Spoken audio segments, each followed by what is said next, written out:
Dear Patriots, before the news starts, please subscribe to our patriotic channel by clicking the subscribe button.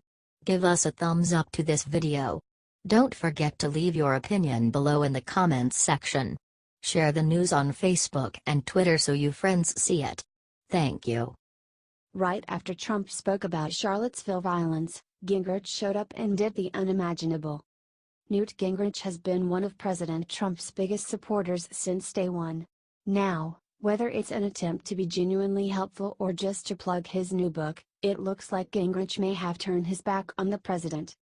Almost immediately following the deadly violence in Virginia yesterday, Trump made an impassioned speech where he pleaded to all Americans to end the bigotry and violence.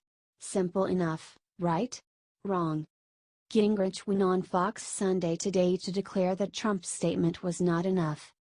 Gingrich told the show panel, "I do think if you're fair to him, the statement itself was pretty strong and pretty direct about condemning the violence, condemning bigotry. I mean, he talks very specifically about condemning racism. But I agree, I think that clearly, he should talk out much more aggressively about it." Gingrich went on to say that, knowing Trump, he will probably condemn the white supremacy movement directly in the next day or so. Still, despite their philosophies being terrible, the violence is not all on their side. Newt brought up reports that the Chancellor of Berkeley had a secret escape door installed recently to protect himself from his own leftist students. Every person engaged in violence in Charlottesville should be, frankly, locked up. But the truth is the same on college campuses. It's true across the country. We have to decide violence is unacceptable, even in free speech, but you can't have violence. Amen to that, Newt. I'm sure that President Trump will agree with you there. Just like the horrible violence, the black supremacy caused in Dallas by Micah Xavier Johnson or the terrible church shooting by white supremacist Dylan Roof, we in the United States demand a more civilized society. You have every right to free speech. However, if you hurt people on your pursuit, go straight to jail, do not pass go, do not collect $200. Share if you stand against bigotry and hatred.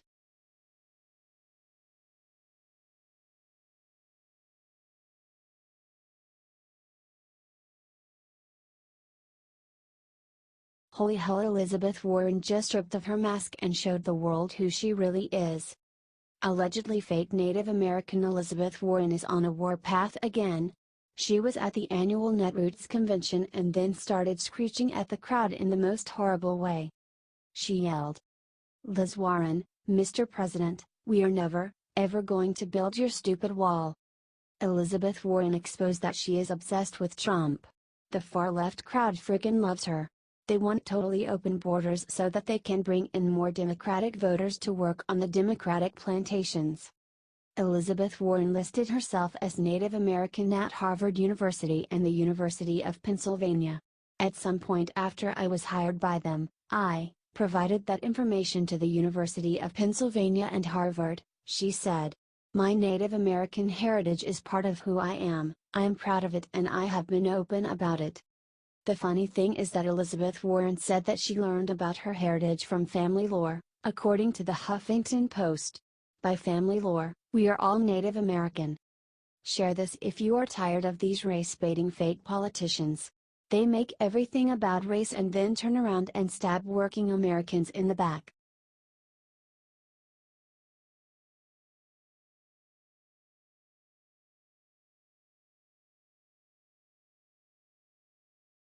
He's back. Scaramucci just went on TV to reveal huge secret about Bannon and Trump.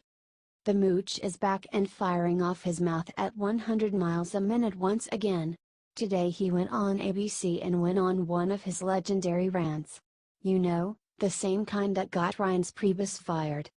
Anyways, so there was Scaramucci, talking to George Stephanopoulos, when they started talking about Trump's response to Charlottesville and, of course, Steve Bannon.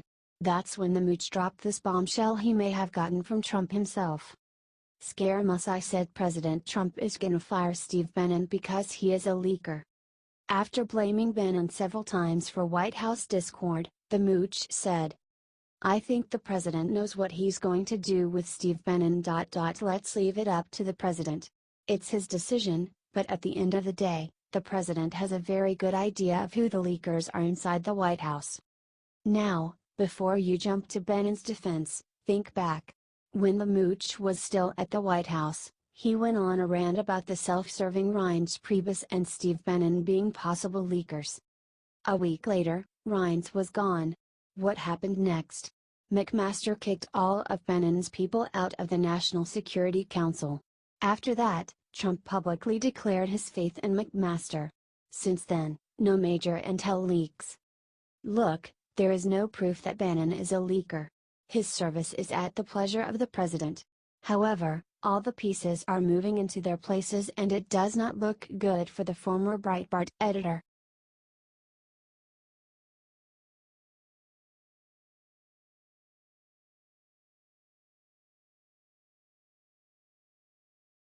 Finally, what Trump just said about white supremacists will shut media up for good.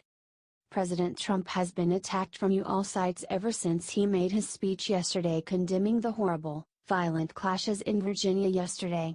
Both the left and the right have attempted to brutalize the president because he demanded an end to hate, bigotry, and violence on many sides.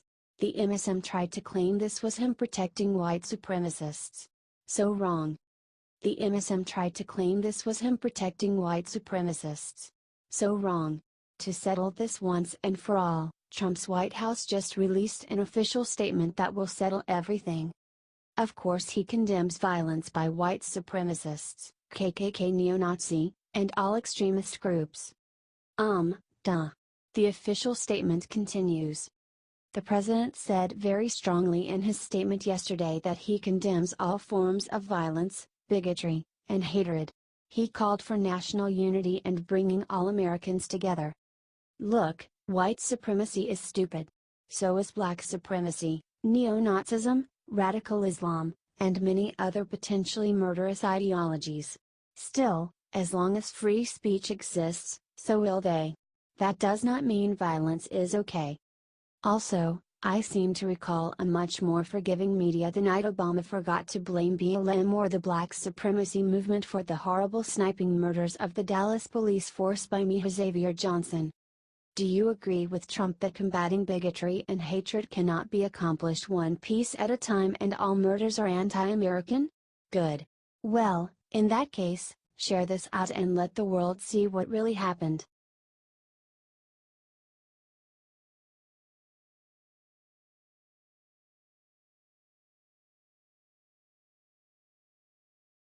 Trump just did the incredible for veterans with 6 epic words.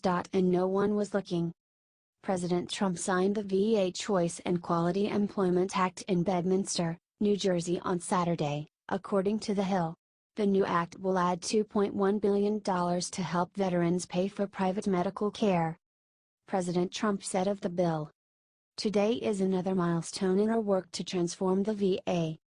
This bill will ensure the veterans continue to have the ability to see a doctor of their choice, so important, and don't have to wait or travel long distances for care.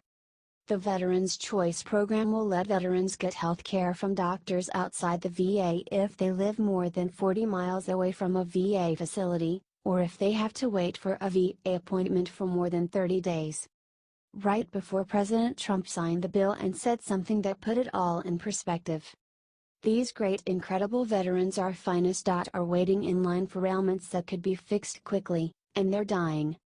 He then added 6 great words. That's not going to happen now. The extra funding will buy time for Congress to debate further VA reforms. President Trump yet again did something awesome for our vets. Share it out there. HT The Hill.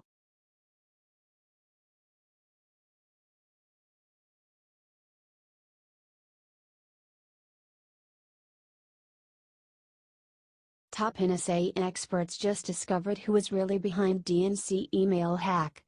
Well shoot, y'all. It looks like we were being led around by Obama and his cronies on the whole election email hack thing. Turns out they may not have been telling us the whole truth. The group The Nation brought together several forensic experts and 4 former NSA experts to analyze the DNC emails leaked during the election. Their findings, a big, fat red flag. They concluded that the email hack had to have been an inside job the whole time. The experts found that the email attack would have been impossible to do for an outsider. The attack took under 2 minutes and the data was too big. According to their findings, the volume of the supposedly hacked material and what is called the transfer rate is the time a remote hack would require. The metadata established several facts in this regard with granular precision. On the evening of July 5, 2016, 1,976 megabytes of data were downloaded from the DNC's server. The operation took 87 seconds. This yields a transfer rate of 22.7 megabytes per second. If the attack were really a remote attack like we were told, they would have needed lightning-fast internet to pull it off. The problem is, according to The Nation, those speeds didn't exist on ISPs at the time. So what does that leave? An inside job.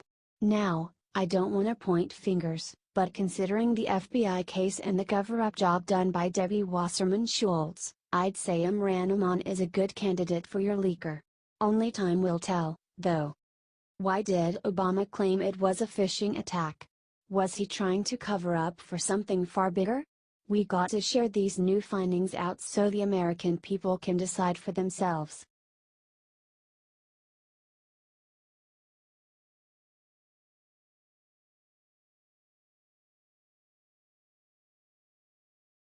SmackDown. Jeff Sessions just brought the hammer down on Charlottesville this morning. The Department of Justice and the FBI Richmond Division opened an investigation circumstances of the deadly attack in Charlottesville. This is huge. Jeff Sessions is cracking down like he is supposed to. The Richmond FBI Field Office, the Civil Rights Division, and the U.S. Attorney's Office for the Western District of Virginia have opened a civil rights investigation into the circumstances of the deadly vehicular incident that occurred earlier Saturday morning.